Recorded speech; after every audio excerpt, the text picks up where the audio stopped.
It's the thrilling conclusion. I never should have let her try to do that curse. The final encounter between love and evil. I really want to torture you. And it will all end in a spectacular moment no one will expect. No weapons, no friends, no hope. The night where all will change. The incredible season finale, Buffy.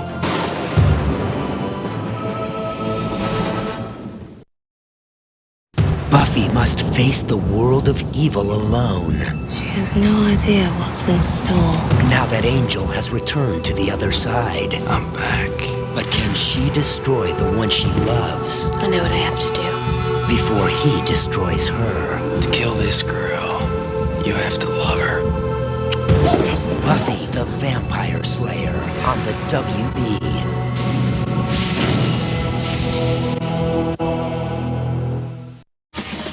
Hello, everybody, and welcome to this week's edition of Slade, the Buffyverse Revisited. I'm one of your hosts. I'm Jeremy. I'm your other host, James. And this week, we will be robining into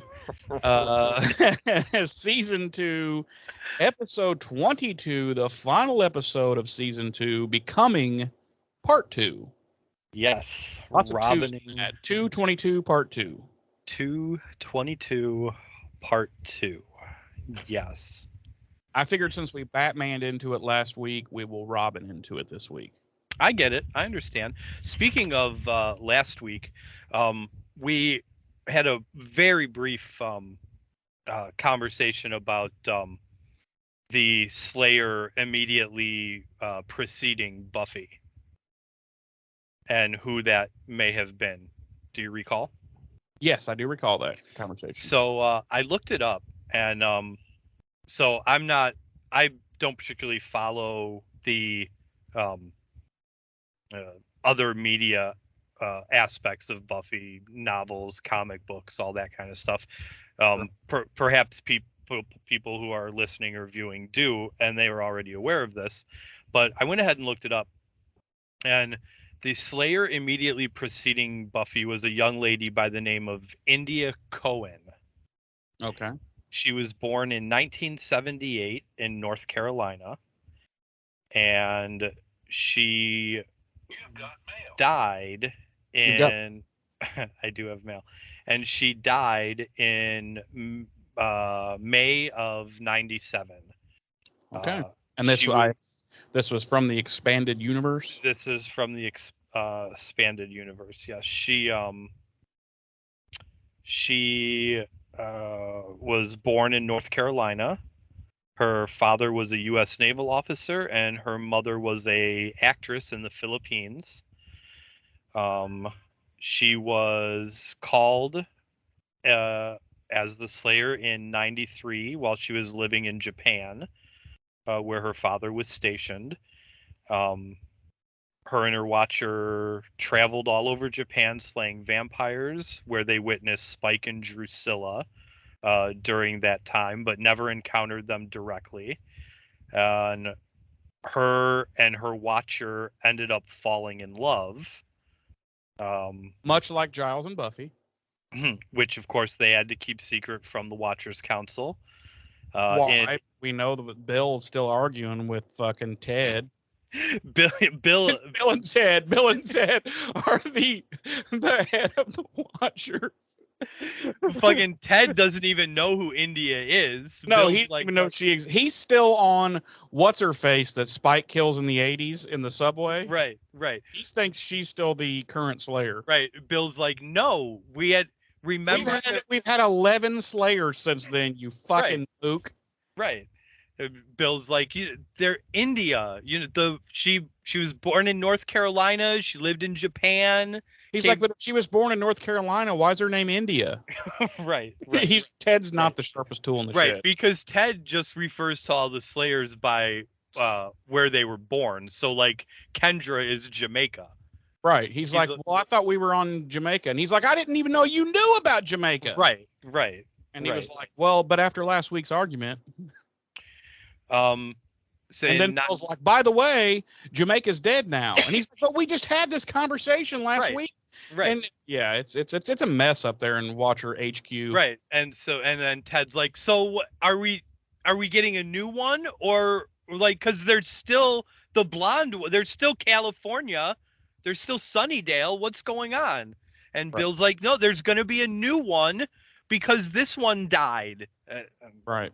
Who knows? So, Yeah, it's a fucking mess up there in Watcher HQ.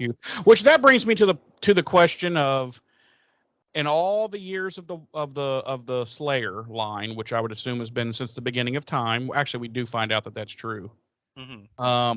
This has never happened before, where one died briefly and activated a second. This just happened in the 1990s. apparently. Yeah, I don't think so. Go ahead.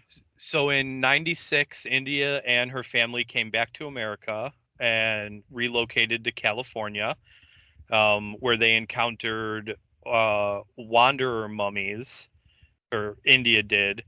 But they captured her watcher, and India sacrificed herself so that she could save her watcher and her family. Wait, to mummies? How Mummies, yeah. how I've always wondered this, like in the old monster movies, like how threatening could a mummy really be, and how dangerous could they really be? Well, I mean, they're covered in linen. Just toss a match. Well, I mean, but you saw how mummies operate in Inca Mummy Girl. So Fair enough. right. So yeah, she died in May of 96. And then that activated because Buffy. Yeah, that's right. Yeah, because that ties in. Buffy was activated in time of 96. So yep. So you would think they would at least get a memo ahead of time, like, "Hey, just FYI, you're a chosen one." So at some point, that's the other thing too. Like, how do what happens if they're like really old when they get activated? Like, say the current Slayer, lives a nice long life. They die. They get killed, whatever, and then it activates the new chosen one, and that chosen one happens to be like in her 60s, and she's retired, and she's like, "How the fuck am I supposed to fight? I have hip problems. I'm on AARP. What the fuck?" Well, I think that's where the whole into every generation a girl is born. But if there hadn't been one for the current generation, let's say today there was a Gen Y Slayer. Okay. And she lives 25, let's say 25, 30 years, gets killed. Okay. Well, then the Gen Z Slayer is the next generation up, but now they're in like their fucking 50s, 60s. That would kind of suck. That's our spinoff, James. That's our spinoff. Well, I think their use of the term generation is a little more lenient than what an actual generation is. But wouldn't it be cool? Wouldn't it be fun? It would be like a sitcom of a 60s lady who's retired from her main job, but she took a job at like the local diner, and she gets activated. She obviously lives in New York, and I can't do a New York accent, but I think it'd be interesting. Let's make that happen. Okay, I'll see what I can do. All right, call your people. I'll call my people. So I wanted to do a little research and throw that out there for our knowledge and viewers and listeners who may not know. That is a little history about the Slayer immediately preceding Miss Buffy Summers.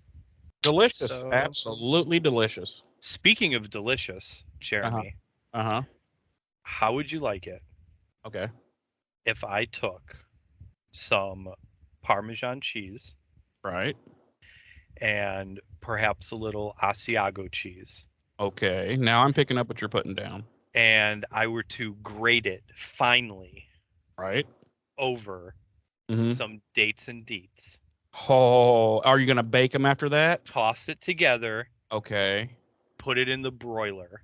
Okay. To melt the cheese throughout the dates and deets. Sure. Put a nice brown crust on the top of it. Nice bark. Okay. Right. And then serve it up to you. Son, I'm down. I am fucking down. Beautiful.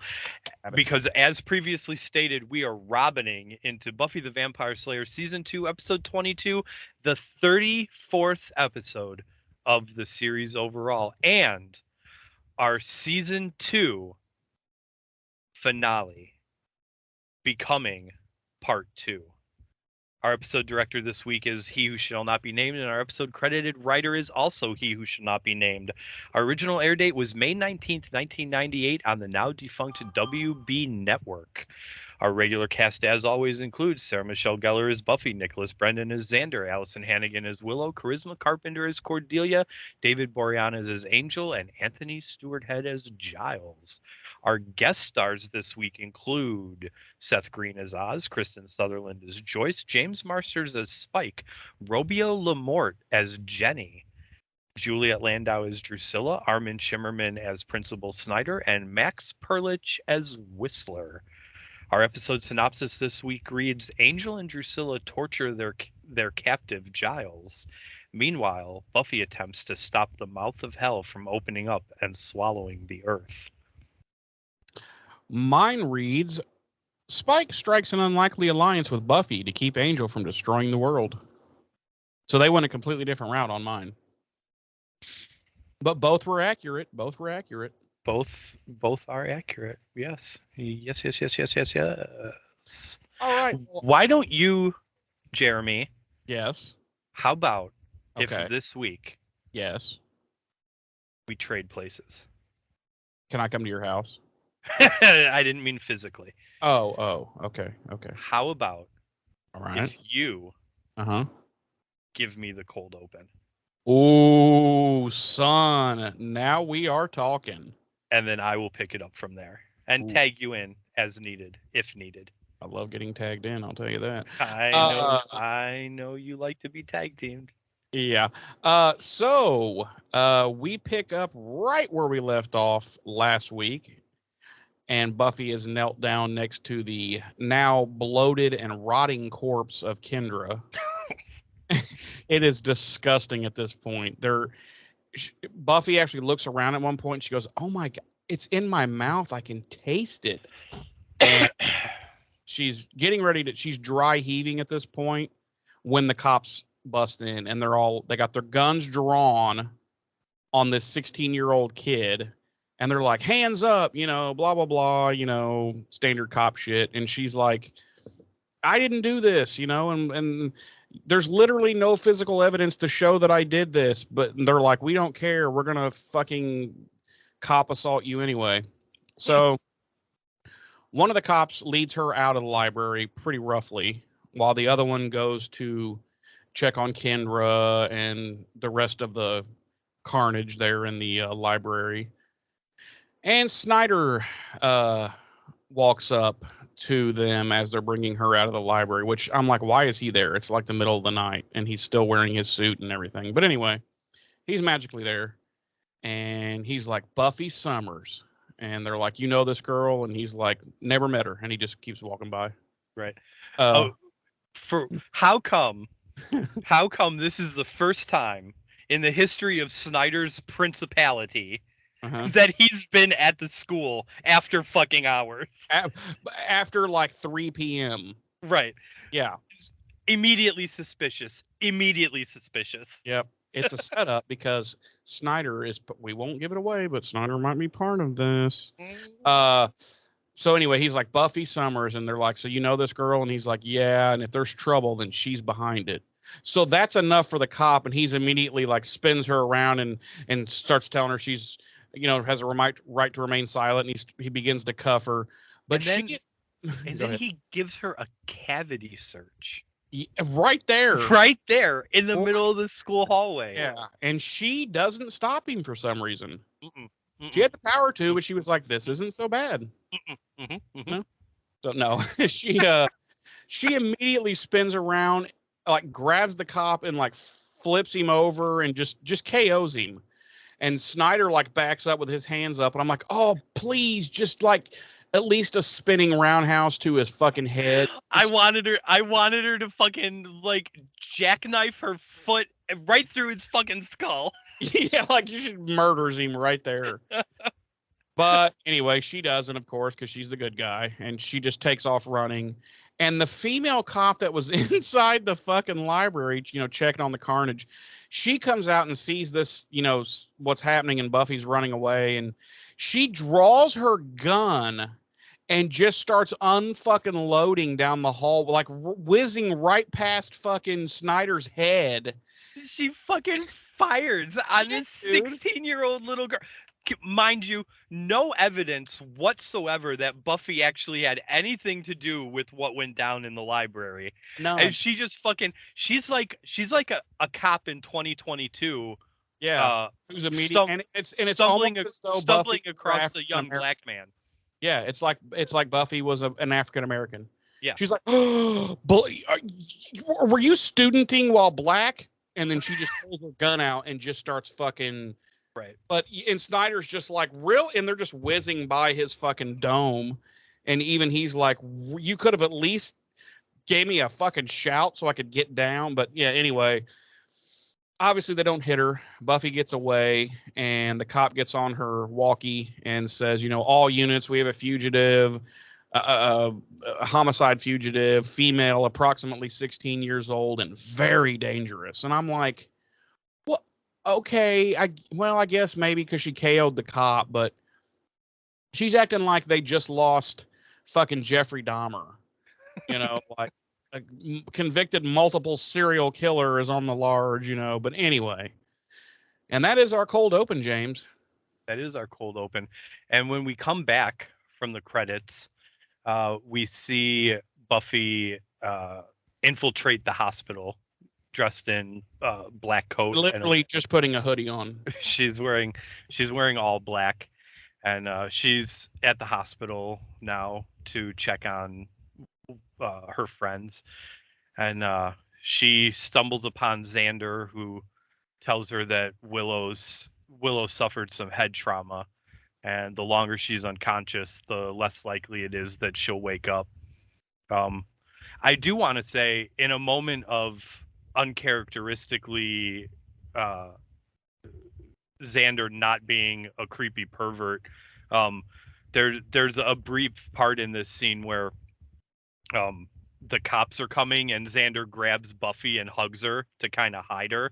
Mm-hmm. And when they release, Buffy's like, she says something to the effect of, that was part protecting me and part copping a feel, right? And she kind of jokes, and Xander, like, he doesn't say anything lewd or anything. Like, he's like dead serious because of the situation with Willow. And I really liked that scene. I really liked that brief exchange.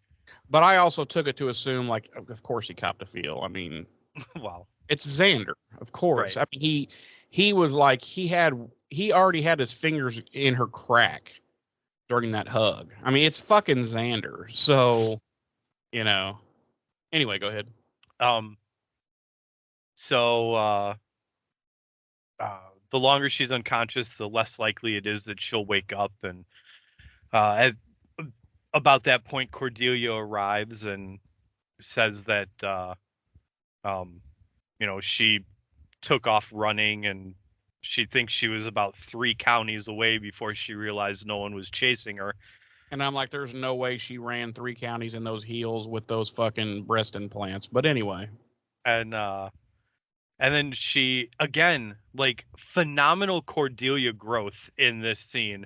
Yeah. She makes a comment, like, she's down on herself because she says, "Not very brave of me." And you can tell she genuinely feels bad that she ran. Well, she I think, if I remember the way it played out right, I could be totally wrong about this, but I think she was still there to see the part where the vampire, like, fucking snapped Xander's arm like a twig, and she's like, my boyfriend, and she just fucking well Xander is the one that told her to run. That's right, he did say that. He said run. Yeah, you're right. Okay. Again, this is just Cordy becoming the Cordy that I come to adore and admire and want to bone. Oh yeah, let me tell Oh you. my God. Charisma Corner, baby. Woo-wee. But yeah, I really liked Cordelia in this scene. Like you said, she's really growing into the Cordelia that um we like, that Yeah, yeah, we like as fans of 100%. Buffy and Angel. Just and so much growth. You know. Um so anyway, as she's going on, um everyone realizes that Giles is missing. Um so we cut to the mansion, and Giles is waking up, and Angel threatens to torture him if I'm sorry, who's threatening to torture him? Angel. Okay, Angel. Okay. Sorry. For whatever reason, whenever somebody mentions Angel for the first time in an episode, that song just I don't know where it just starts. It's emanating from my head because every time Angel pops up in an episode for the first time, that's what I hear in my head. See, I thought it was Jesus, but okay. Jesus doesn't care about Buffy. Oh, okay. That's upsetting, and That's why I can't follow religion. Yep. Uh, Fuck that, man. because religious people ask, what would Jesus do? But Jesus should be asking, what would Buffy do? And Buffy should be asking, what would Angel do? Exactly. I mean, let's be honest. Right. So yeah, Angel threatens to torture Giles if Giles doesn't tell Angel how to successfully do the ritual to awaken Akathla. And meanwhile, the police are paying. I just want to stop you really quick. There's this one part where, at the very end of that scene, where Angel's like, "But I hope you don't tell me because I really want to torture you." Right. He says, Like, damn. He says they didn't even have chainsaws the last time I tortured someone. Yeah. Which raises a good question. So Angel was resold in 1898. Yeah, 1898. Yep. The chainsaw was invented in 1830. So are we to believe that Angelus? Yes, that. Wow. So are we to believe that Angelus didn't torture anyone between 1830 and 1898? Well, maybe not with a chainsaw, because something tells me that a chainsaw that was first built in what'd you say, 1830? 1830. 1830 would be probably the size of a fucking truck, I'm assuming. But the point remains, Angel said the last time I tortured someone, they didn't even have chainsaws. Well, maybe he last tortured someone in 1829. I find it hard to believe that this cold bastard didn't torture anyone for 60 years. 60 plus years. That is kind of, maybe he was just bullshitting, or maybe he didn't realize that the chainsaw was invented so early. That's true. Maybe he didn't discover the chainsaw till the 20th century. Right. Also, fun fact: the chainsaw was invented to aid in childbirth. I have so many questions, but I won't even ask any of them because I'm not sure that I want to know the answer to any of them. Feel free to Google it while I'm continuing on with the recap here. Chainsaw childbirth. That won't get me put on a list or anything, will it? I was able to go to Italy, and you should see my search history. It's fine.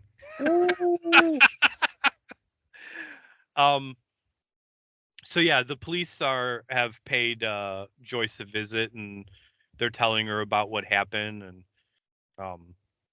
they're all like, yeah, give us a call if Buffy shows up. And he just that detective guy looks like a classic slimy detective, douchebag. Well, and here's the thing, like, he says to Joyce, like, sarcastically almost, he's like, your daughter's got a history of violence or history of trouble or something like that to Joyce.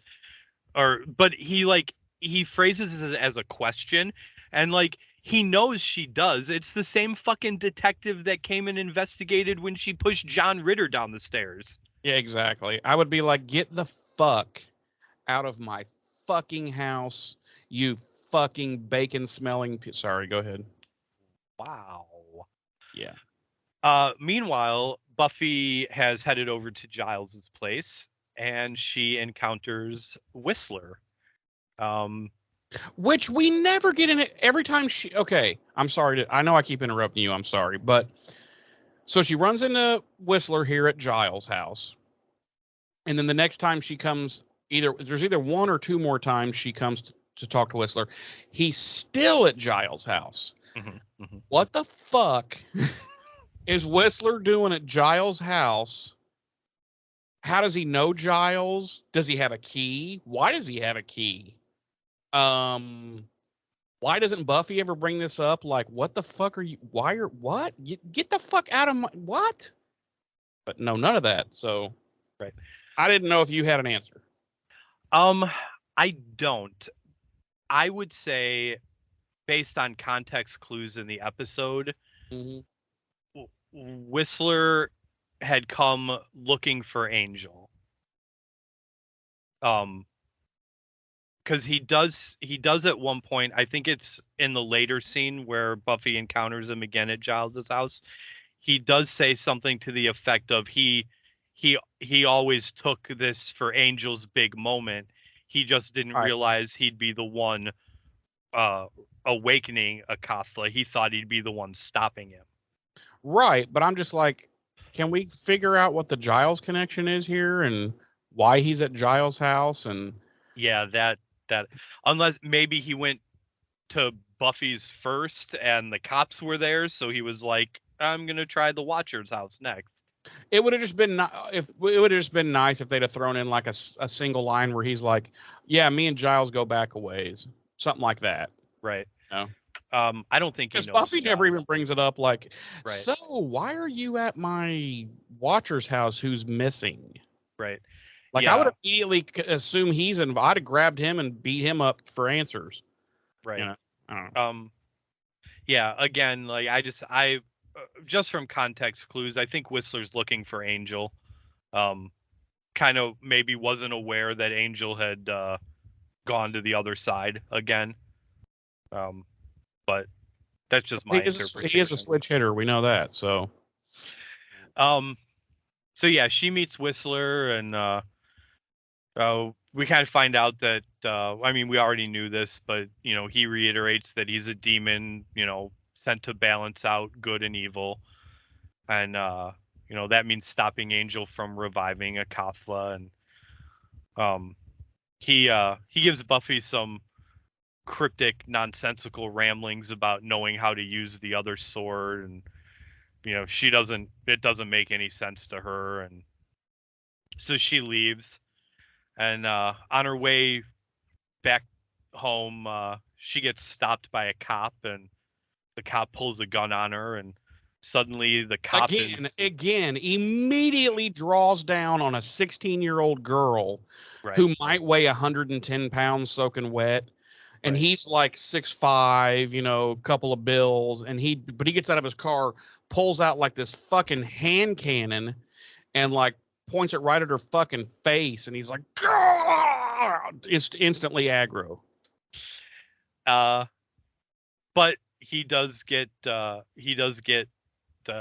his shit rocked from someone off screen, and we see that it is Spike. And Buffy's initial instinct, of course, is to throw down with Spike, and he stops her and tells her that he's there to help her stop Angel, because he has no interest in destroying the world. Really only wants Drew back, and he's willing to work with Buffy to that end. He tells her that Angel has Giles at the mansion, so Buffy kind of reluctantly accepts his offer to help. And we cut back to the hospital, and Xander's alone with Willow in her room, and he's talking to her, and I got a clip because this is possibly the greatest scene Xander Lavelle Harris ever has in this entire show arc. Play it for us. So here's what he's, and she, and just for context, she's still unconscious, and he's holding her hand and begins to talk to her. Come on, Will. Look, you don't have a choice here. You gotta wake up. I need you, Will. I mean, how am I gonna pass Trig, you know? And who am I gonna call every night? And talk about everything we did all day. You're my best friend. You've always...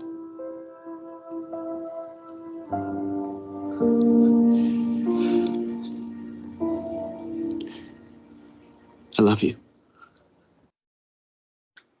And that was the first time my feels got all up in. And yeah, it's as much as I hate Xander, it's a really good scene. It's a really good scene.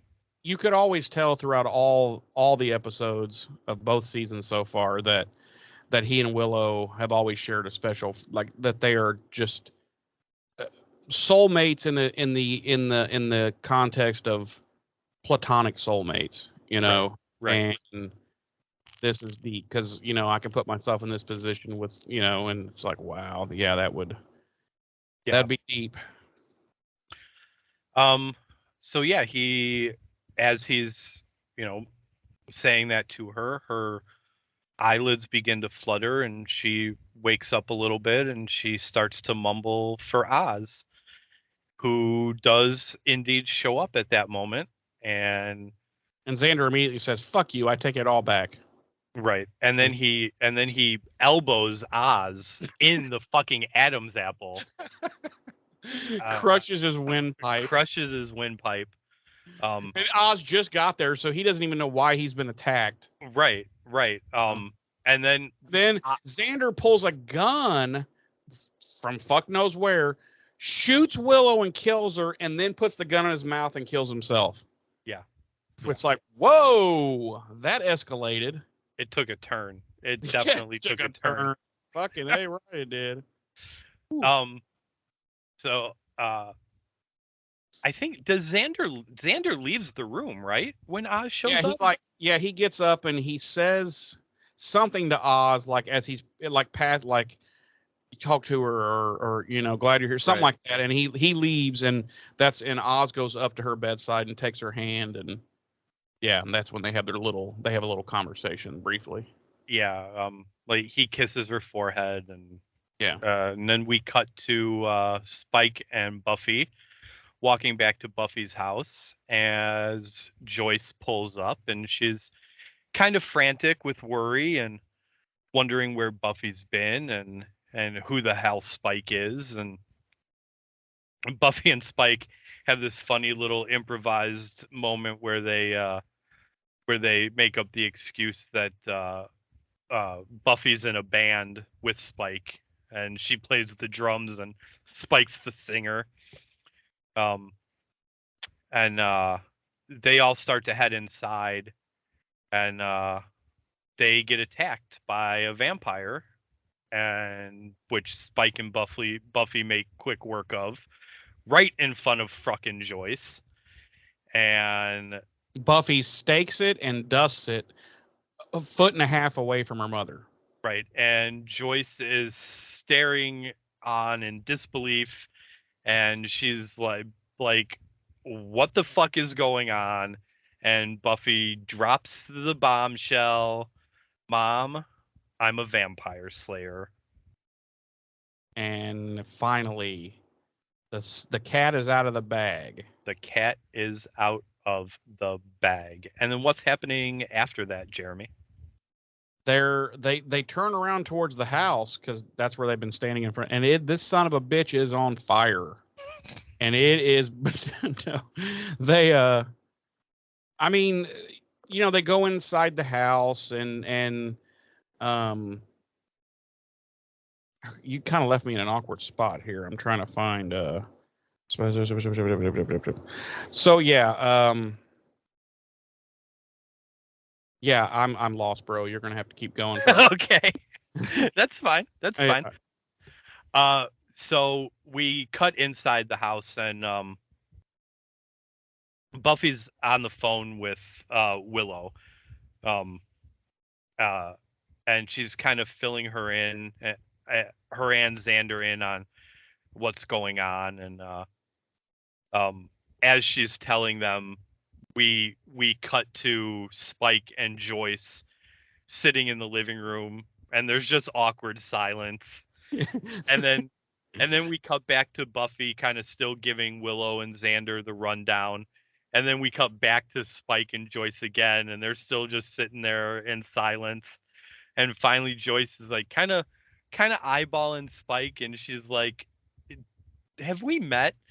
And Spike's like, yeah.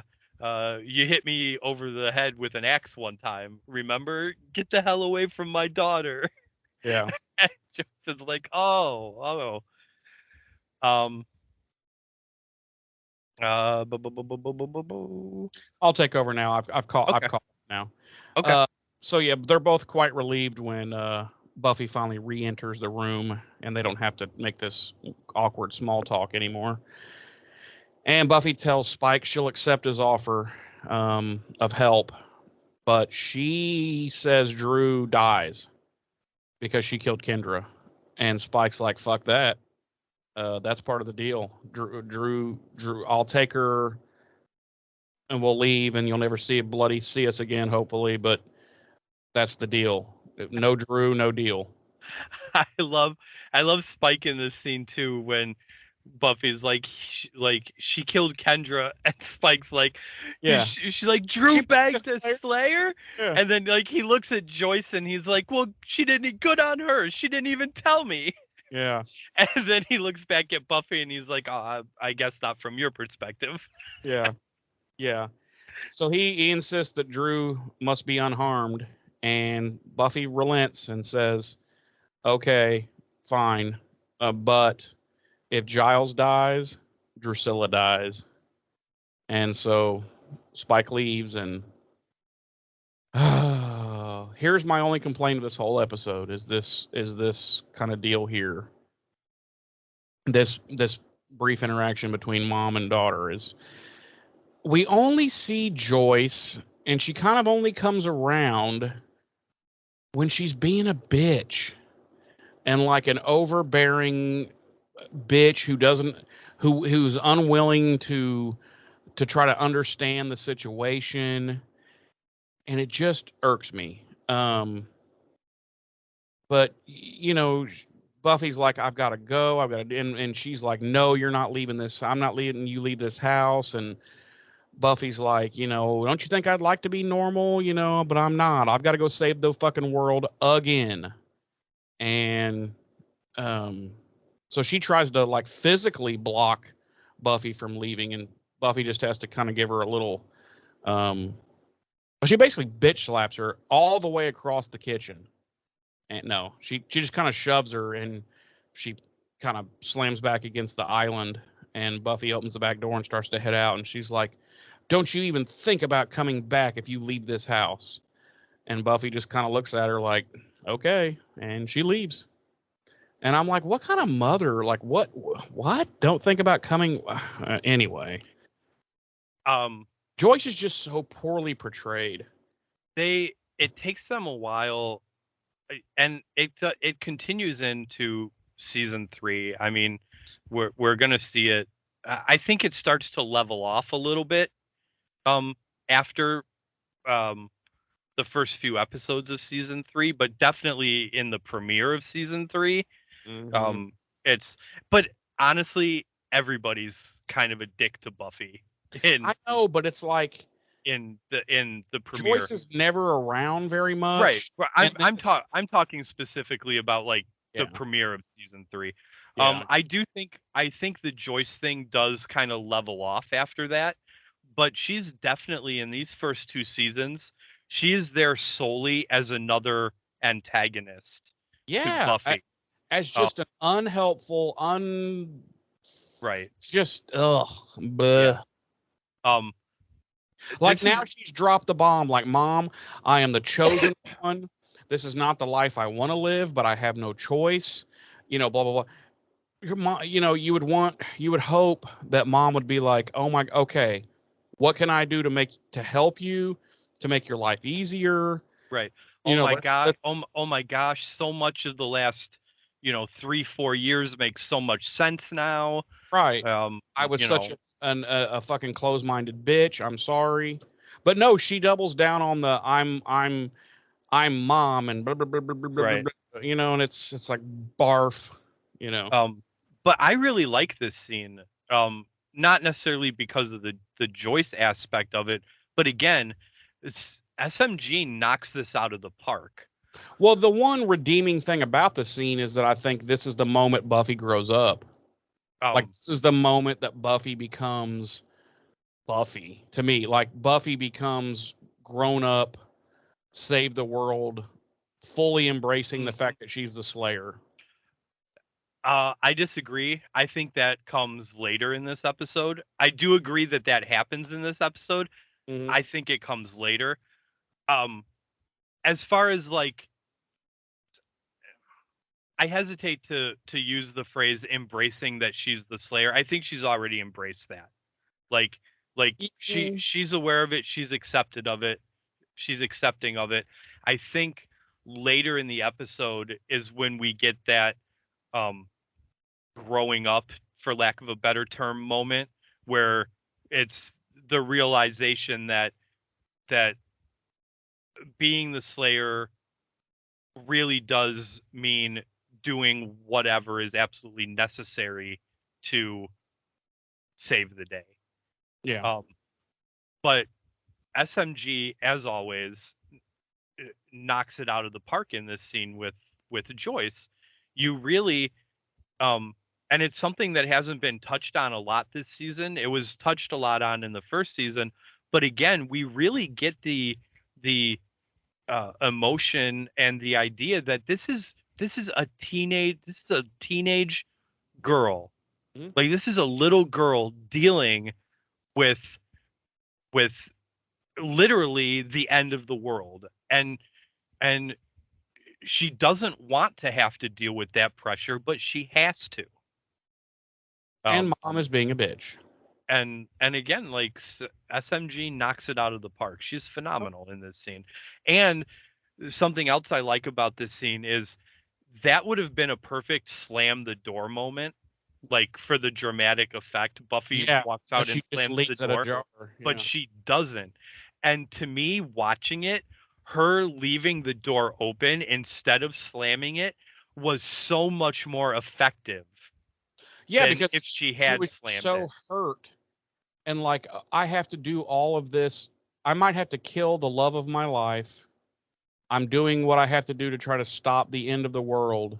And now my mother is throwing me out of my house. And she was just looked so defeated that she just walked out and didn't even bother to slam or quietly close the door. She's just like, I give up, Mhm. like, I Yep. give up on this situation. Yep. So back in the hospital, Willow, despite protests from Xander, decides she wants to try the curse again. And she's basically like, this is my resolved face. You know my resolved face. It's going to happen. So she sends Oz and Cordy back to school for her supplies. Um, and she sends Xander to tell Buffy what her plans are, hoping that she can, stall the whole situation long enough for her to complete the curse. And then where we go? We are back in the mansion, and we see that Angel is torturing Giles, who is successfully resisting the torture.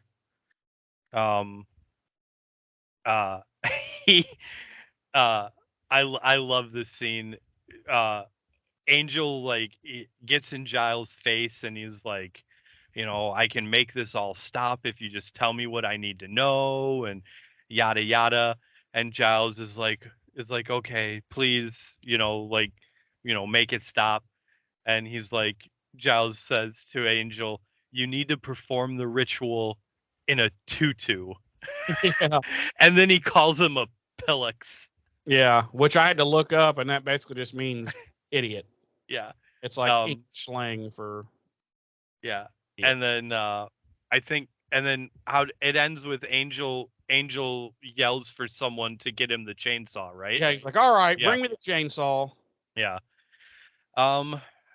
And we cut back to the library where Buffy is retrieving the second sword of the virtuous knight that Kendra had brought with her. And while she's there, she runs into Principal Snyder, who gleefully takes orgasmic joy in telling Buffy that she's expelled from school. So And another giant shitstorm on Buffy's head. The 16-year-old girl's head. 17. Oh, that's right. Yeah, she's 17. Yeah. And then after she walks away, he gets on the phone and with someone, and he says, a 1-900 sex line for some reason. Right. It's funny you said that, because I'm 85 to 90% sure that when Buffy was walking away and he turns to look at her, he's gawking right at her ass. Oh yeah, that's why he had to call the fuck line afterward. Which it's hilarious that I say that. There are going to be so many younger people who are that don't understand. No idea what a 1-900 number even is. Google it, kids. Right. But anyway, go ahead. Right. Because you're presuming we have any listeners, let alone young. That's true. Young That's listeners. true. That's true. We only have I think 2.2 listeners according to stats. That's you, me, and then 0.2 of someone else. Yeah, I don't know. Yeah, and then he gets on the phone. I don't know who he calls, but he says, "Tell the mayor I have excellent news." Yeah, I just assume it's like the mayor's secretary or whatever. Right. Because as soon as he says that, he's like, "Tell the mayor I have excellent news." Then he goes, "Snyder, it's Snyder, the principal at the high school, short, bald." No, I'm sorry, none of that happened. Right. And then he's like, "I play a Ferengi on Star Trek. God damn it!" I'm Quark on DS9, and then he's like, "Yeah, okay, there you go." Wow, really, really. Actually, what happens is, he hangs up. He's like, "Tell the mayor I have excellent news," and then we cut to Bill and Ted back at the Watchers headquarters. yeah, and oh god, they're still arguing. He's still trying to explain to him that Jamaica is dead. Right. So Bill has not made much progress with Ted. Right. And then like Ted's on the phone, and then Ted's like, "Hey, shut up about Jamaica for a minute. Who the fuck is Snyder? Like, what is mayor of what? What? And what's a quark? Yeah. What the fuck is a Ferengi? What? I don't. Buddy, we have weaved such a weird fucking world from the beginning of this show to now. Woo. I want to see it brought to life though. It would be pretty fucked up. The problem is some of it I forget, and like I can't remember what we named Tammy's love interest. I don't think she had a love interest. We gave her a watcher. Okay, what was her watcher's name? Rufus. Okay. Okay. So then we cut back to the mansion again, and Angel wants to kill Giles, and Spike talks him out of it. He's like, there's other ways to get the information you want, and I don't want to be picking librarian out of the carpet for the next week. And Angel's like, okay, what's the other way? And then that's when Spike finally stands up out of the chair, revealing, that he's okay. And then he points right at his dick. No, Oh. he pulls out chapstick and he starts putting it on his lips, and he's like, pull the librarian's pants down. I'm gonna get the answers you need.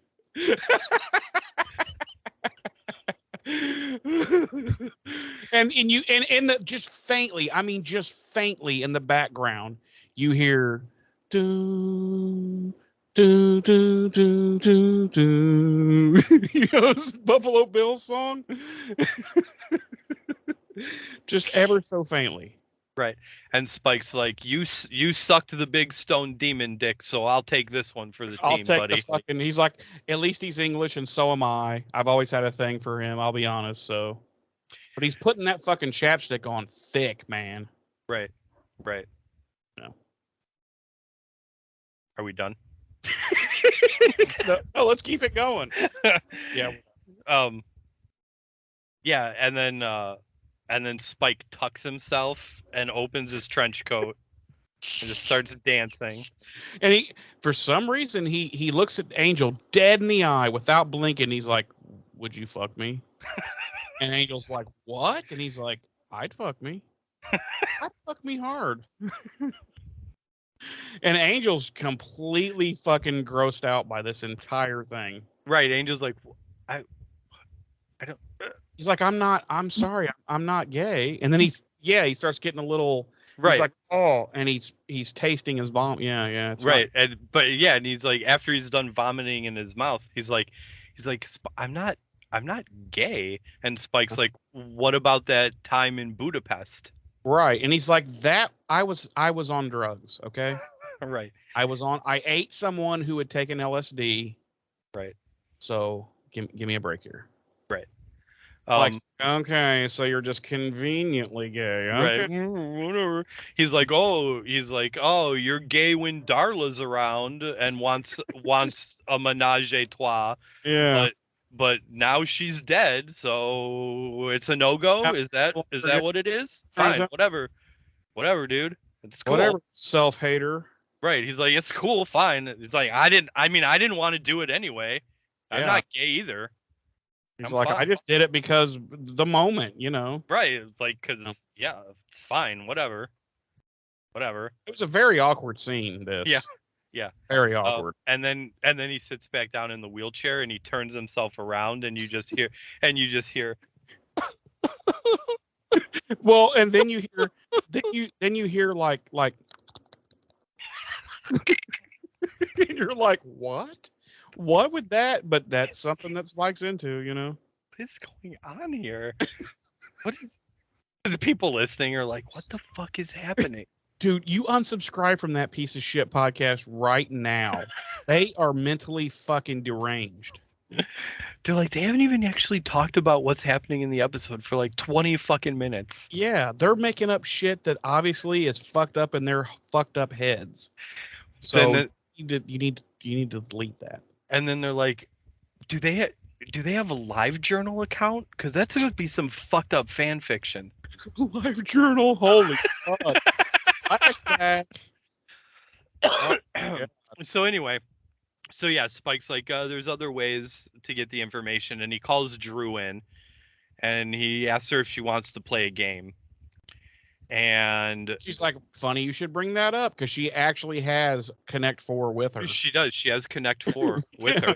And she's already like setting it up like, yes, right. I want to play a game. And she's like, I would love to play a game. My mommy loves this game. Mommy? My mommy loves this game. We played it all the time. And then Spike's like, no, your mother was in the 1700s. They didn't have Connect 4 then. And she's like... Right, and then she's like, I don't like the way you're talking to me. That was a pretty goddamn spot on. Yeah. Yep. Oh, buddy, I gotta quit interrupting you with this shit. Go ahead. I'm sorry. So Drew ends up hypnotizing the tortured Giles in much the same way she did. Kendra, and she makes him see her as Jenny. And I'm not gonna lie to you, like I gasped a little bit. Like I knew it was coming, but I still was kind of like, no, no. You went that deep. That's pretty low, Drew. I did. I was like, no. I was like, oh, not Jenny. And She's this, That's the way I roll, my man. and this is the second time in the episode that it hit me right in the feelings feeler. Oh no, yeah. Once the camera comes that circle around and we see that it's Jenny now, oh yeah, the scene becomes very like, oh no, poor child, and yeah. I know. It was as seeing Willow unconscious in the hospital bed was the first time. Xander's speech to Willow at the side of her hospital bed, and then this again, like I was, excuse me, like I'm like fuck, like this 3 times already in this episode, and I've seen this episode countless times, and we're and it's getting me in the feels. Like I know. I texted you that exact thing. Yeah. And I was like, dude, these episodes are getting me right in the feels. Yeah. And it's like you get through one of them and you're like, okay, all right, you continue on. And then another one hits you. You're like, ah! Right. Yeah. But they're spaced just right. Right. And I'm going to kind of backtrack to that, like kind of what I was just saying when we're doing our final wrap up. But anyway, so yeah, he's seeing Drew as Jenny, and she's trying to coax the information out of him, and Giles ends up revealing that it's Angel himself, his blood, is the key to pulling the sword out of Akathla and waking up the demon. Fucking man, Ash in this scene, dude, like again, it's one of those things where like he's flying through so many emotions, like in just his eyes and his facial expressions, and it's fucking heartbreaking, man. Like you can see he goes from the joy and relief of seeing Jenny to not believing it's really her, to going back to believing it's her, and then the realization that he just gave up the information to the bad guys, and kind of that regret. And he's so fucking good. He's so fucking good. And he's like, fuck, why did I go through all that torture and didn't give him the information? Why couldn't they have started with the mind fuck? And then I just gave up the information and not be all fucked up. Right. And scenes like this with him, and the scenes where he's like in Ripper mode, makes me so mad that we never got that Ripper spinoff that was so heavily talked about. Oh yeah. That Rupert is quite the character. And Anthony's he's just he's just a killer actor. He's English, bro. I'm telling you, England doesn't the whole kingdom, the whole United Kingdom, they don't put out shitty actors. They don't have any of them. The lowliest low actor from the United Kingdom makes our quote unquote best actors look like shit. You know, right. Their commercial actors there are better than our feature actors. It's a true art form there, you know. So I forgot to mention that at this point Drew is making out with Giles. Heavy.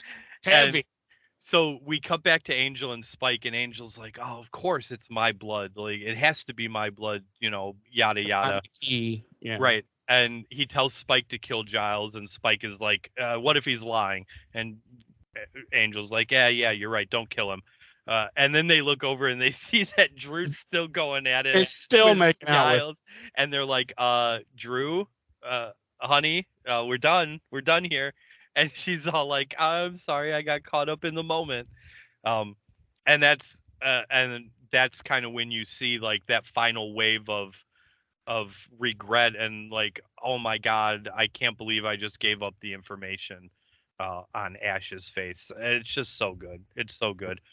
And we cut back to Giles's house, where Whistler is still roaming around still going no through reason. his cupboards and his fucking fridge, and I'm like, what in the hell is happening? Is he gonna try on his underwear next? Right. What the And we basically get the same information from Whistler to Buffy that we just got in the previous scene, that it's Angel's blood that needs to be used to both open and close Akathla's vortex. Yep.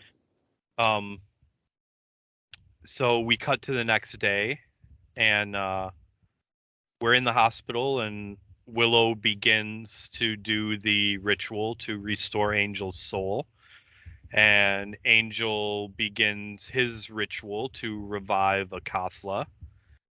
And Buffy's on her way to the mansion, and she runs into Xander, who proceeds to negate all the good things he's done in this episode by not telling Buffy that Willow is attempting the restoration ritual again, like Willow asked him to do, and instead telling Buffy that Willow said, "Kick Angel's ass." Yeah. Continuing to be the scumbag that we know and hate. Right. So we're then in the mansion. Buffy comes in with Xander in tow. She decapitates a vampire that's there. Yeah, Xander, at this point, she's decapitating motherfuckers. right.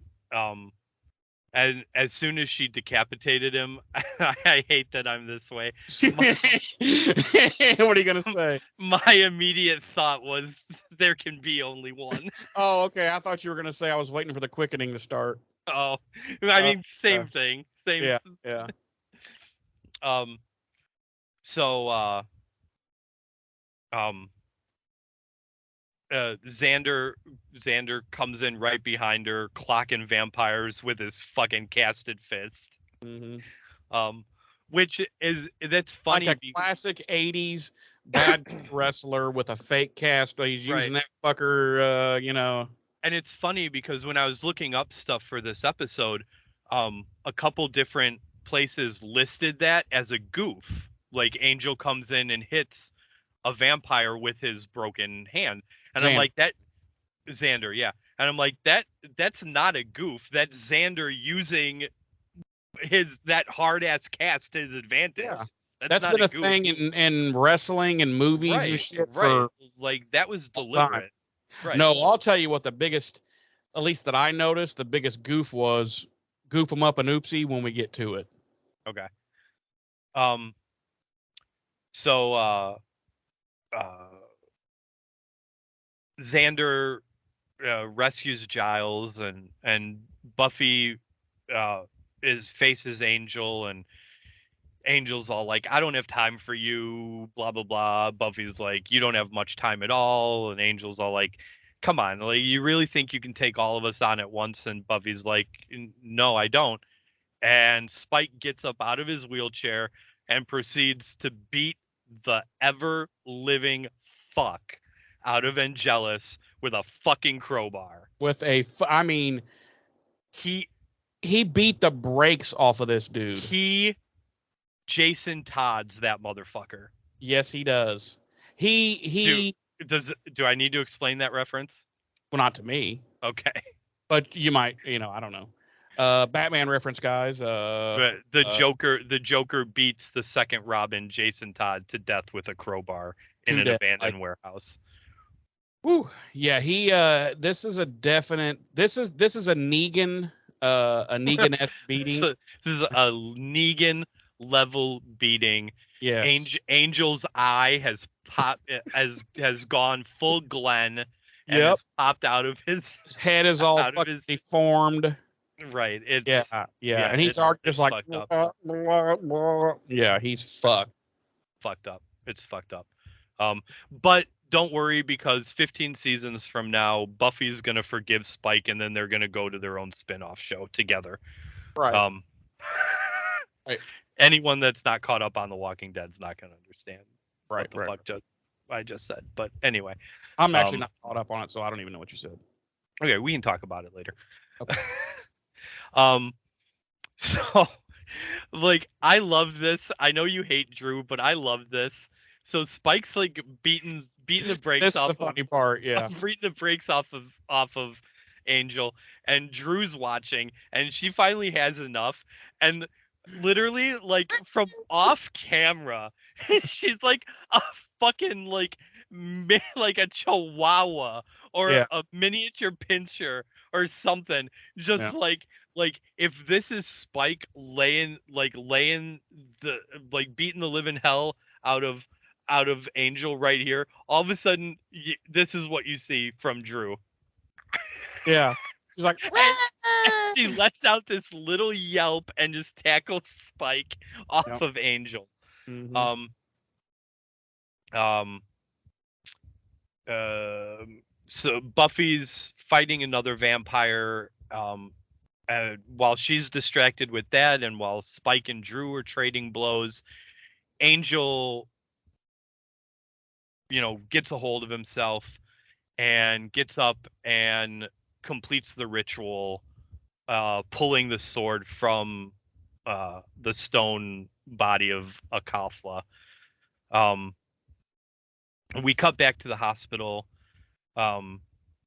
Willow's going through the spell, and she's doing the spell, she's getting weaker.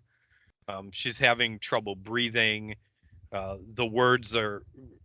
She's having trouble coming up with the words.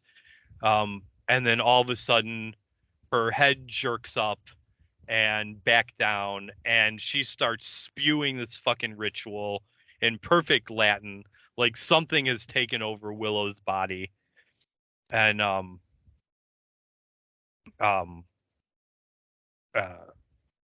she's just spitting this thing out in full Romany, whatever. Her head starts spinning on her shoulders, and like pea soup is flying out. It's totally Exorcist. Yeah. So meanwhile, we're back at the mansion, and Buffy and Angel have started fighting. Or I should say, clearly not our leads, Sarah Michelle Gellar and David Boreanaz, have begun to engage in a sword fight. Yeah, well, okay. So this is the big goof 'em up and oopsie for me. Obviously, it's not the stars having the fight. It's only them for like close-up shots. Right. And here's the thing and it only bothers me because we are fans of Highlander. Yes. And it's like, really, you couldn't give them like a week or so to like maybe slow it down and maybe make it a little less complicated so that they could have choreographed it and done it themselves, with aluminum blades. That's nobody's going to get hurt. But. Right.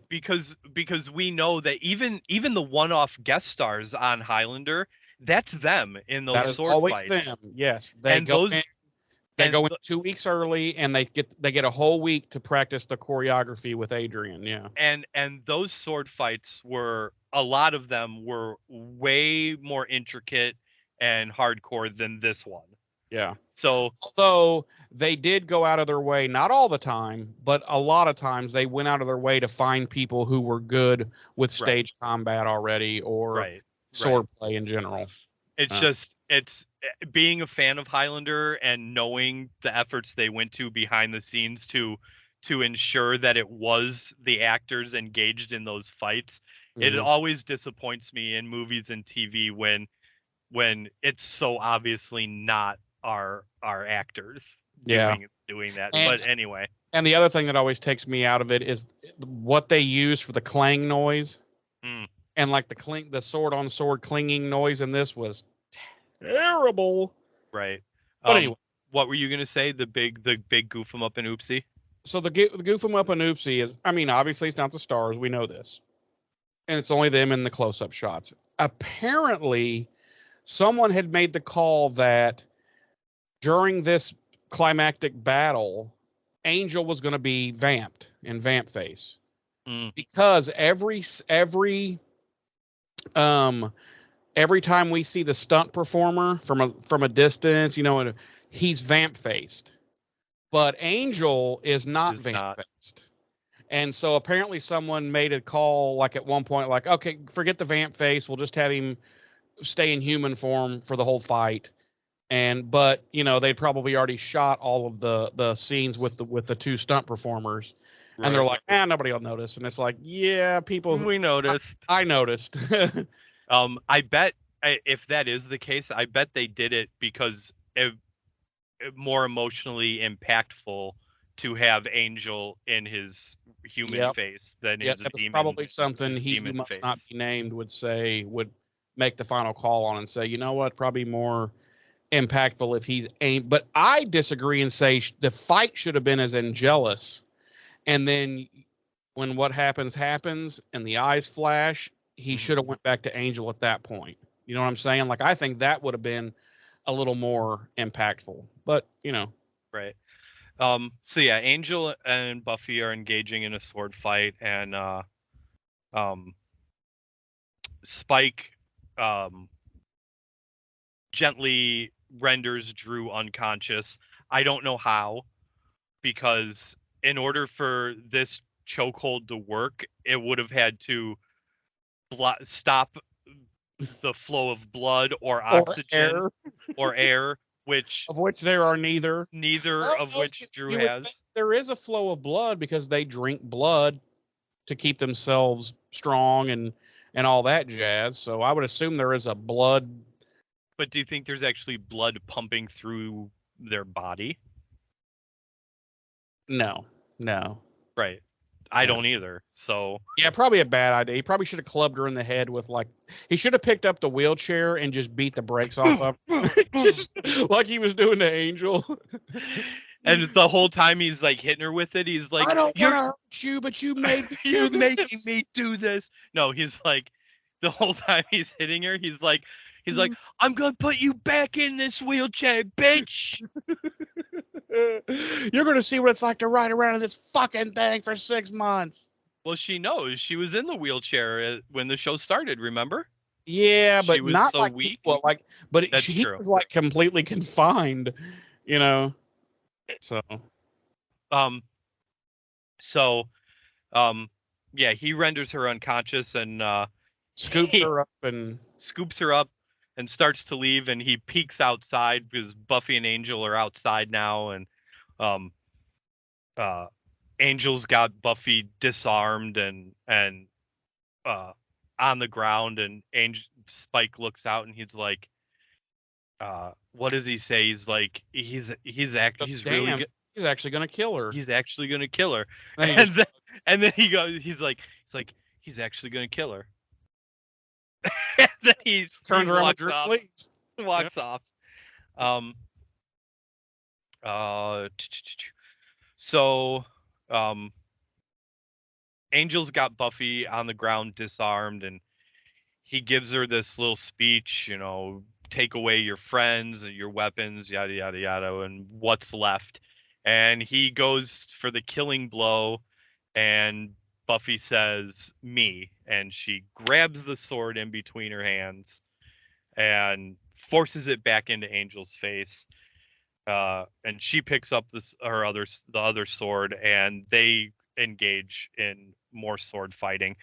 Meanwhile, we go back to the hospital, and the spell, the restoration ritual takes full effect. The Orb of Thessalia glows and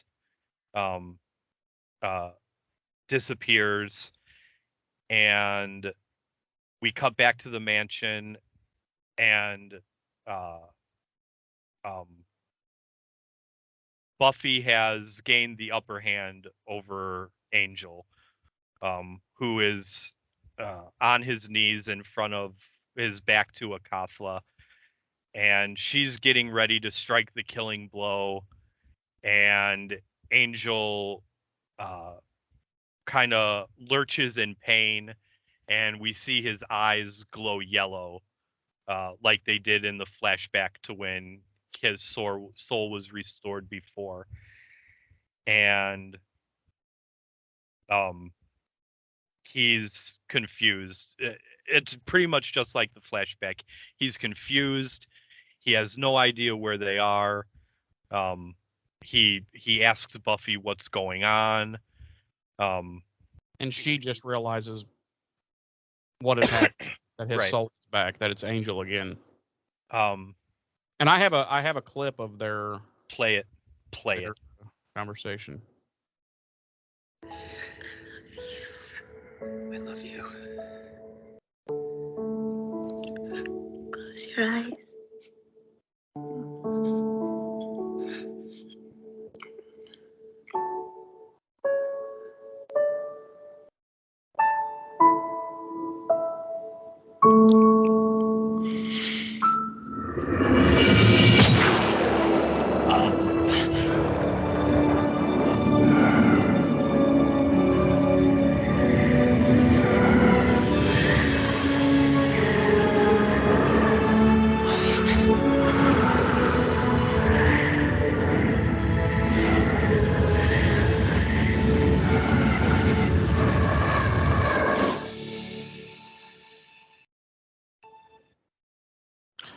Woo! I was getting chills listening to it. So what happened there is once Buffy realizes what's going on and everything, they're kissing, and Buffy pulls back and sees that Akathla has awakened, and his mouth has opened, and a whirlpool vortex has begun to spiral behind Angel. And this is the moment, in my opinion, where Buffy grows up. This is the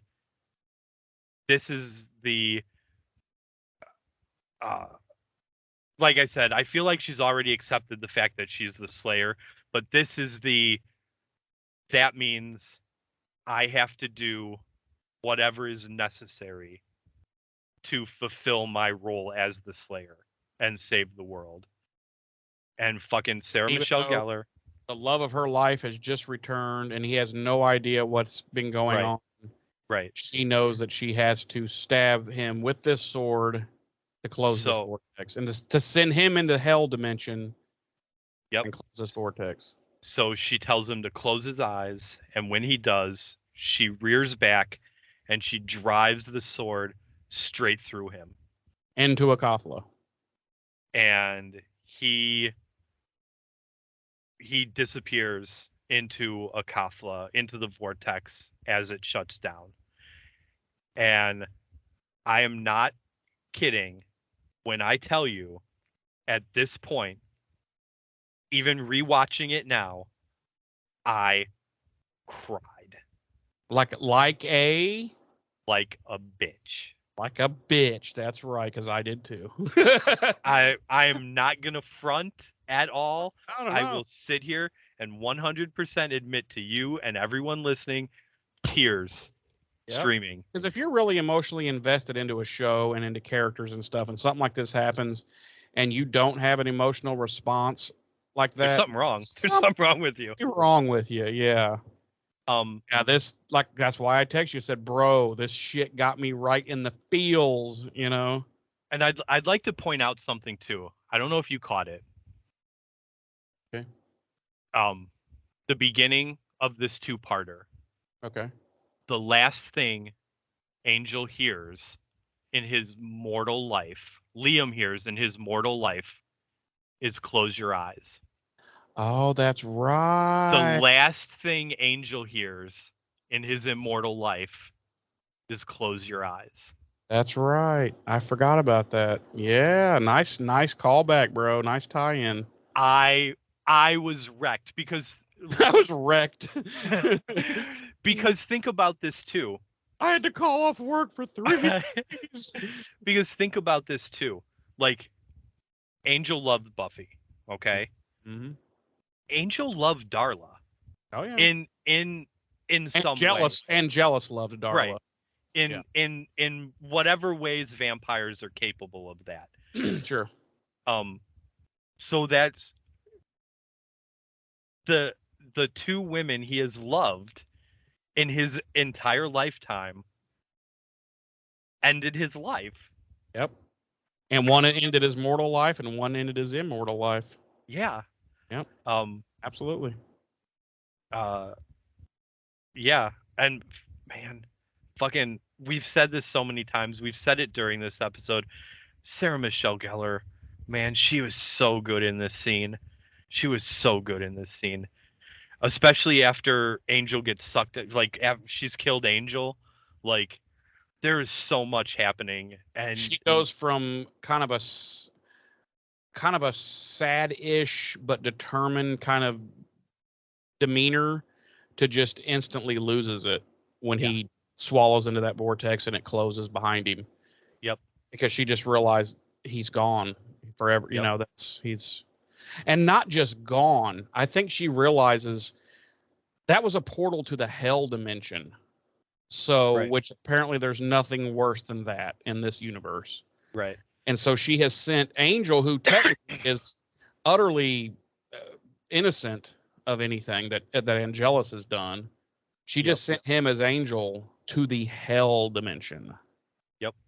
And it's all coming crashing down. She's been expelled from school. She's been kicked out of her house. She just killed the greatest love of her life and sent him to a hell dimension. Woo. I don't know. And she's 17 years old. Right. So where are we? Well, just one final scene. We cut to Buffy. She's on her way home. And then we cut to what's apparently a little while after that. And Joyce goes into Buffy's bedroom looking for Buffy. But Buffy's closet's empty and there's clothes all over the bed and the floor, and she finds a note from Buffy. We don't know what the note says, but she starts to cry. And then we cut to in front of Sunnydale High where the Scoobies are gathered and they're kind of all speculating on what happened to Buffy and Angel, and all they really know is that Akathla was stopped. And they don't realize that Buffy's watching them from across the street. And then because they're all like, well, why isn't she here? Well, a lot of shit you got to deal with, and she'll be here eventually. It's right. And then we see Buffy on a bus leaving Sunnydale. And the last thing we see is a sign that says, leaving Sunnydale. Come back soon. Come back soon, yeah. And that's there. There was a scene in there where we see Spike driving away with Drew, yeah. And there's something in that scene. I don't know if it was scripted or if it was done on James Marsters' part, but it was fucking phenomenal. When he's driving, he's got his hand on the steering wheel. And again, I don't know if it was scripted or he realized it in the midst of the scene. But he's got his hand on the steering wheel, and there's a ray of sunlight coming through onto his hand because the windows and the windshield are all blacked out except for some spots. There's a ray of light coming through the windshield onto his hand and he pulls it back. Yeah, like Yeah. And then he grabs the steering wheel with his other hand as he pulls Drew close. Yeah. So I don't know if it was scripted that way or if James Marsters was in the scene and realized, oh, there's sunlight on Spike's hand, Oh, so I don't know, but it was good. I liked it. All the key players are so good. Yeah. Jeremy. And that's it. That was the end of the episode, intro of season 2. Yes. I mean, tell me. Damn. Tell me, Jeremy. Yes. How many world-swallowing demons do you give this episode? A 6. A 6. Dude, I'm glad you said that. Go on. I mean, our normal rating scale can't contain this episode. It is Buffy perfection from beginning to end. Of course, there's little goofy things we pick apart. That's what we do. That's who we are. That's our show. Right. But you know, God, the emotion, the going back and forth. It's I don't even. I'm gobsmacked. I don't even know where it. If you're a Buffy fan, or you're trying to become a Buffy fan, or you're interested in you have got to see these last 2 episodes, and I dare say this one's even better than the last one, and it was excellent.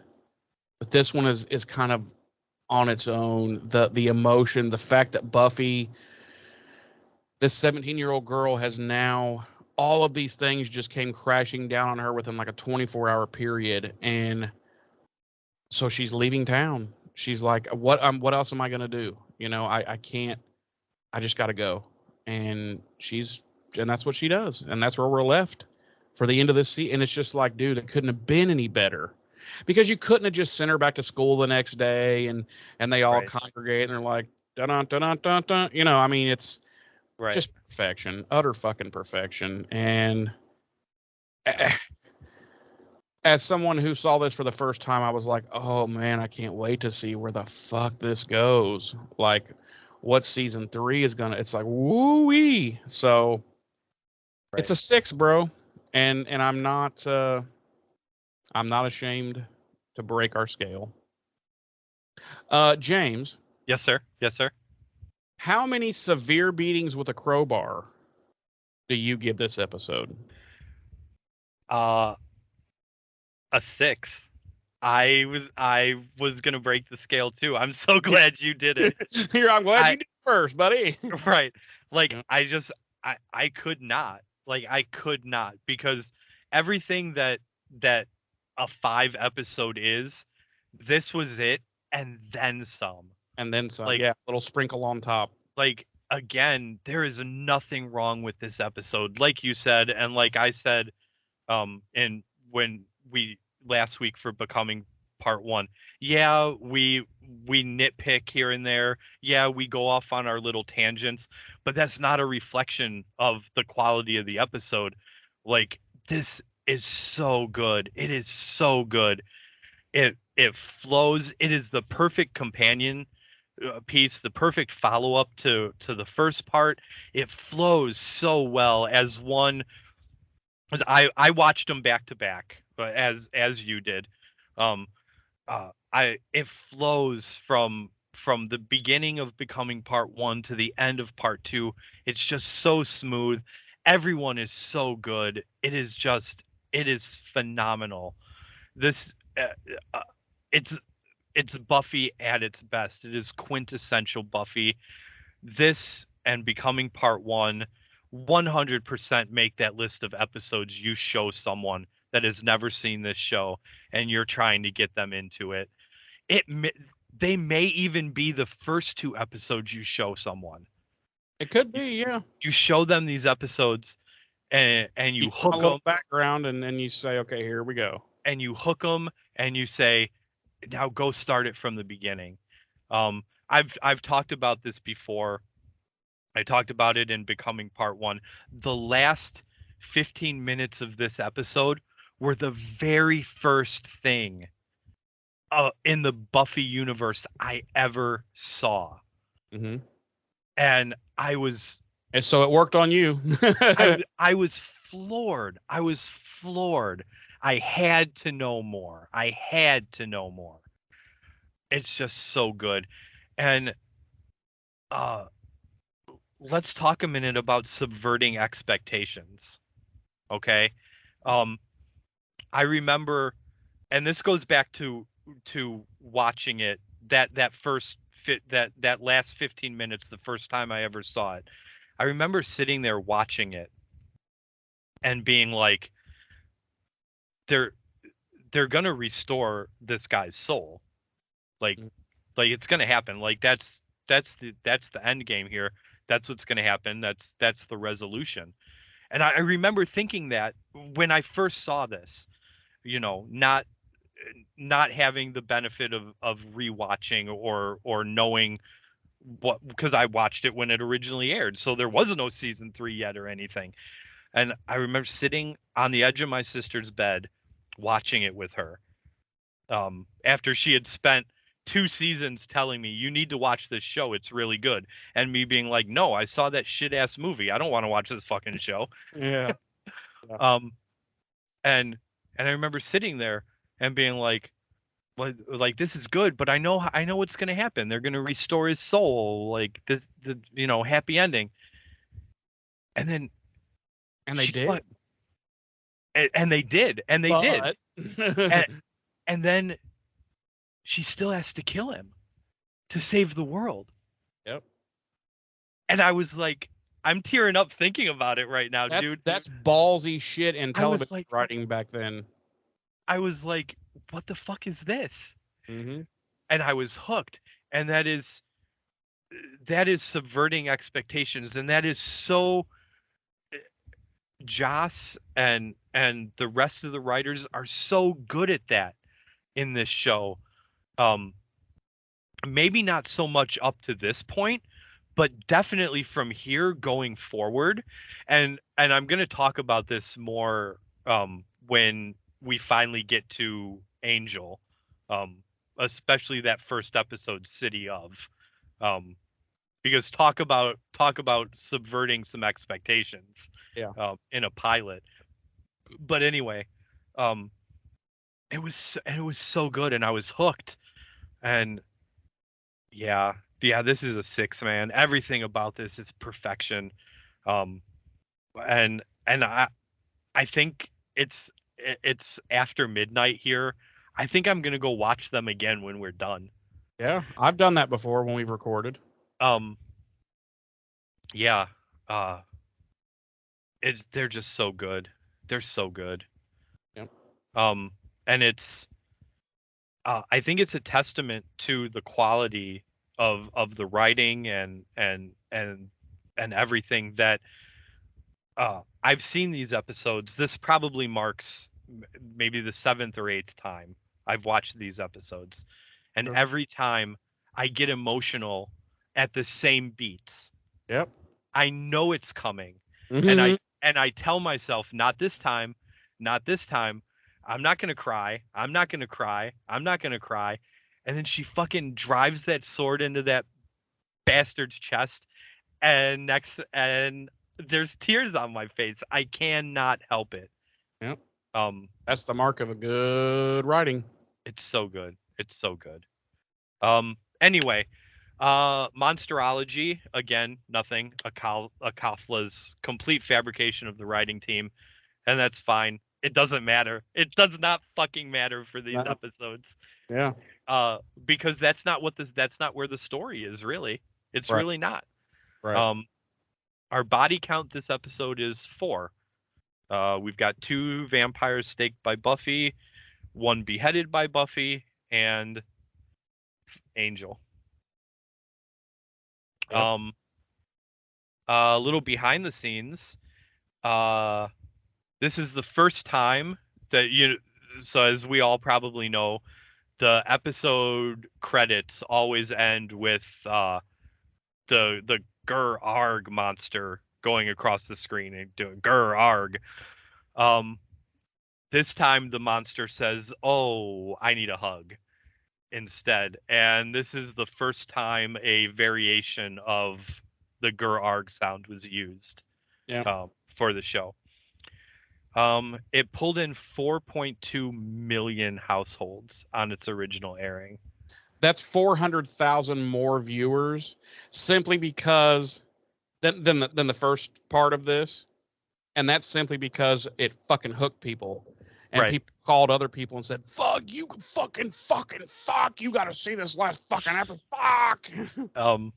And I couldn't say this up until this point, but I was one of them. I was one of the households. Oh yeah. Like me, I mean, my household had been up until that point because my sister was a fan. But this is the first time I watched it, even for 15 minutes. So So this is the first time I can say I was part of that. I was part of that viewing Nielsen audience. rating. No bronze band this week. We didn't go to the bronze. Our music this week is Waking Willow, Vision of Jenny, and Close Your Eyes, aka the Buffy Angel love theme, all composed by series composer Christoph Beck. That's something else. They fucking play the Buffy Angel love theme That goddamn during that final scene. And played it just a bit off tempo, a bit slower, and you're like, each note you're like, Yep. No, and it is outside of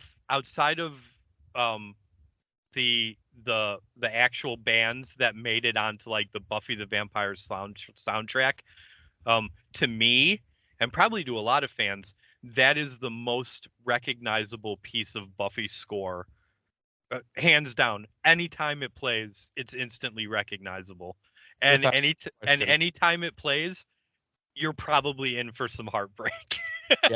yeah. And Fall from Grace by Sarah McLachlan from the album Surfacing, released by Arista Records in 1997. When that song kicked up as she's walking down the sidewalk heading towards, like the bus, and dude, that's when I was like, like it. Yeah. We covered Goof 'em Ups and Oopsies already. What are your final thoughts, Jeremy? I'm exhausted. Those two episodes. Oh, really? Not right now. Those two episodes exhausted me. It's the emotions, and you're just like, oh my god, I gotta have a nap and a Snickers, because it's like, fuck, man. Like, what else can these people do to me?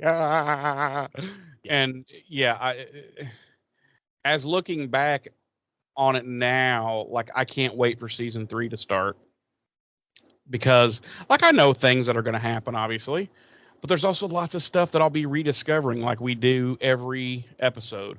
Right. And episodes I've kind of forgotten, the most about, and I can't wait, because season 3 is probably, I've said this before, it's probably my favorite season in Buffy is season 3. Right. And so I'm like, okay, I'm rare and ready to go now. Like, shit's really good now. So, Yep. What about you, James? What's your final thoughts on it? Same. Like, I ended up watching both of these episodes 4 times before we recorded. I did 3. And only one of those times was like doing notes and stuff. The other 3 was literally just because they're so fucking good. Same. And I'm like you, like after each viewing, I was emotionally exhausted. I was drained. It took so much out of me. They're so good. And this is, I said before when we were doing the ratings, these are there's episodes of shows that I don't want to say I actively avoid, but I don't go out of my way to watch them again, because I know what they do to me. Yeah. And these are 2 of those episodes for this show. There's episodes of Highlander that are the same way. Like, I can tell you, like, with these, I know what's going to hit me, and I know when it's going to hit me, no matter how many times I watch these episodes. And every time I watch them, I tell myself, not this time, not this time, not this time, not this time, not this. Oh God, why did this happen? Why? Yeah. It never fails. Yeah. And again, I'm not ashamed to sit here and admit to you or anybody listening or watching that shows have that effect on me. Buffy, Highlander. Yeah. There's other shows. If you care about a show enough, it should have that effect on you. Right. And you should care about a show that much if the quality is there. Yeah. And the quality is here for Buffy. Oh yeah, it always has been. There's been Highlander.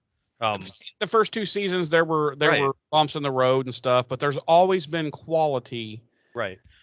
It's been there all along, And it's got me excited for season 3, because I feel like we talked about this in season 1.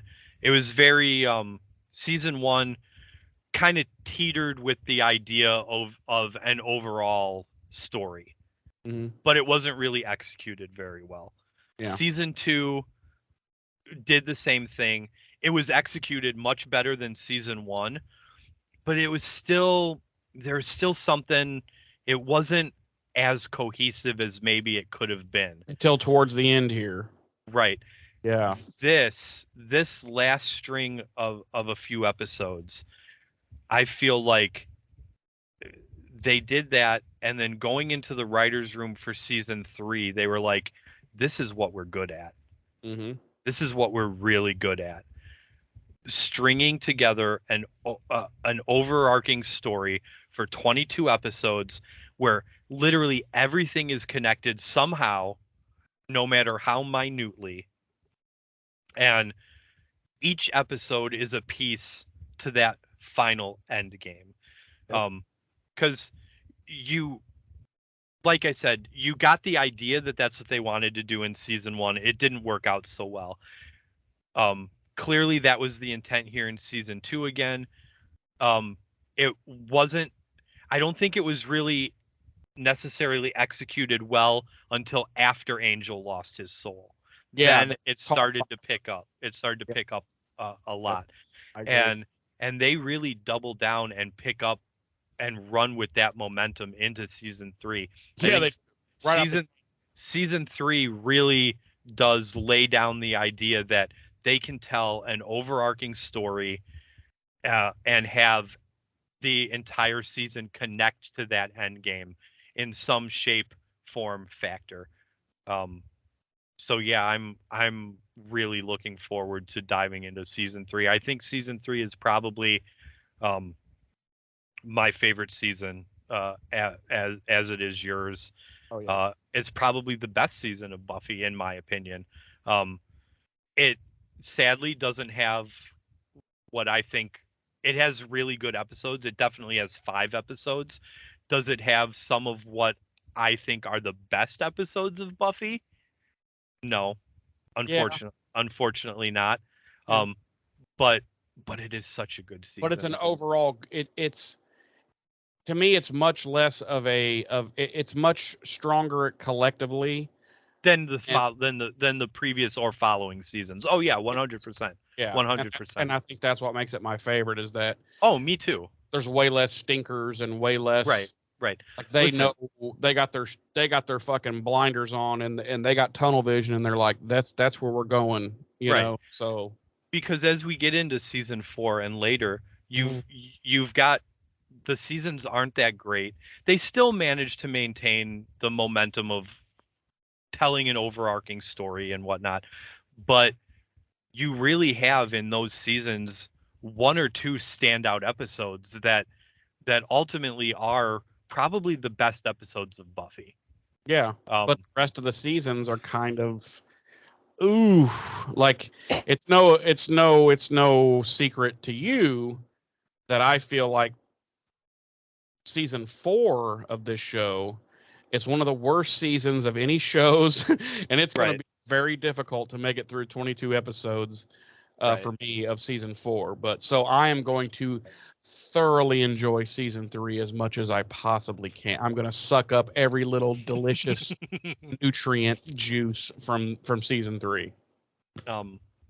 But yeah, those are my final thoughts. This is just these 2 episodes were so good. The season overall was really really good. So an improvement over season 1 as much as we loved season 1. And it's got me excited to keep going.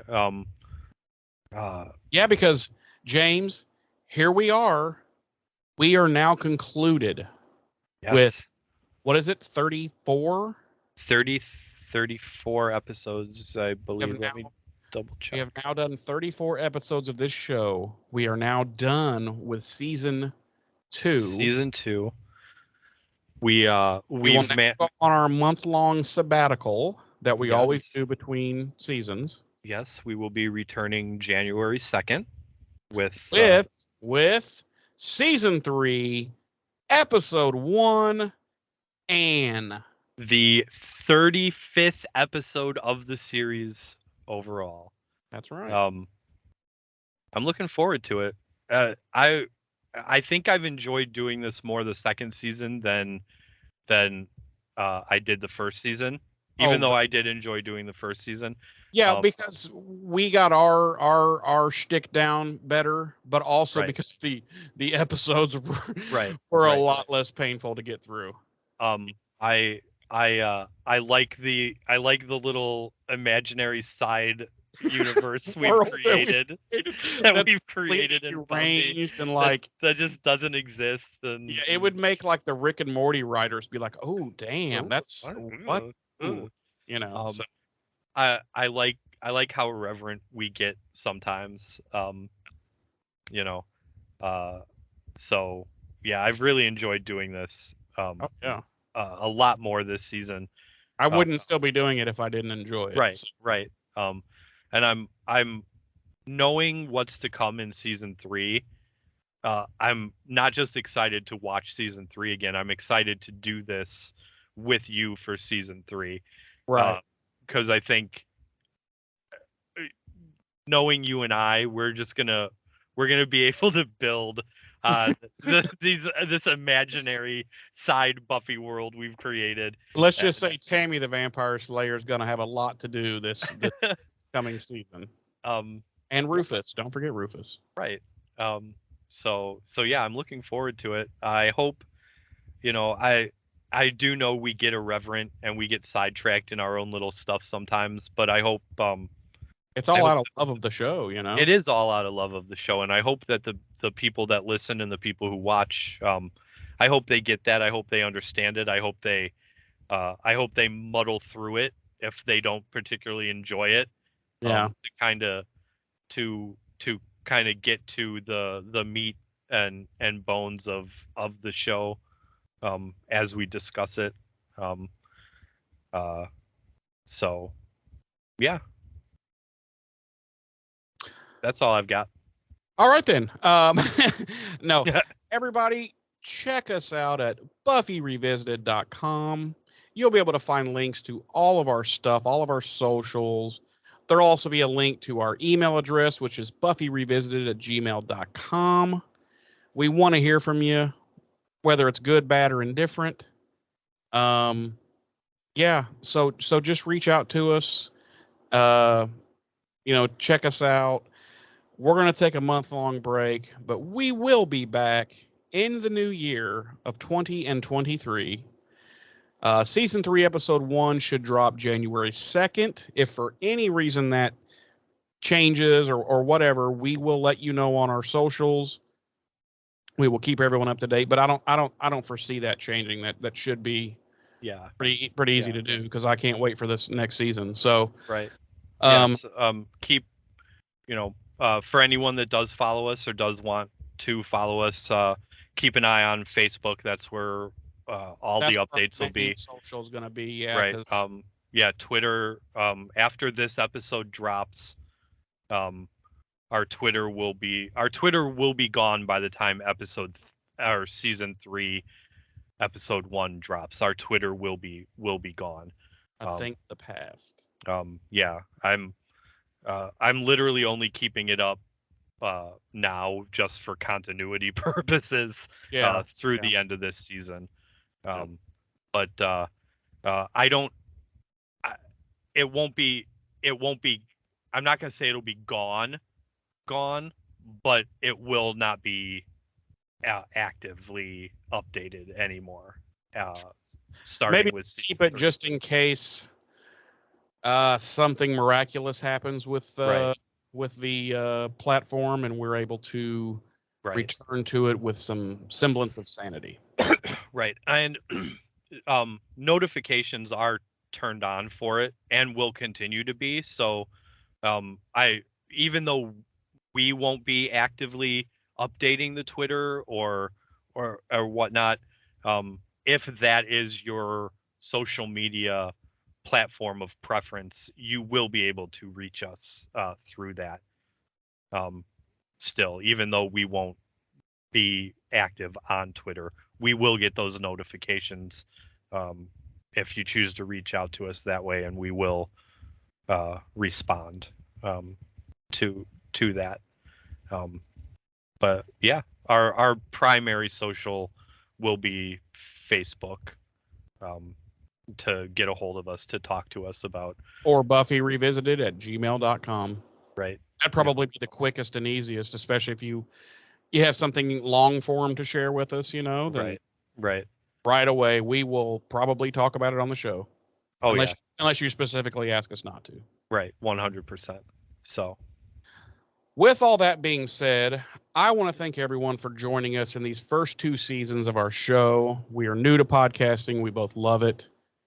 We love Buffy, and I can't wait to start season 3, which we will see you with on January 2nd, season 3, episode 1. And I thought you were gonna confess your love to me, for me finally too. I love you deeply, James. My heart's a flutter. And with all that being said, I've been one of your hosts. I'm Jeremy. I'm your other host, James. Ta-ta.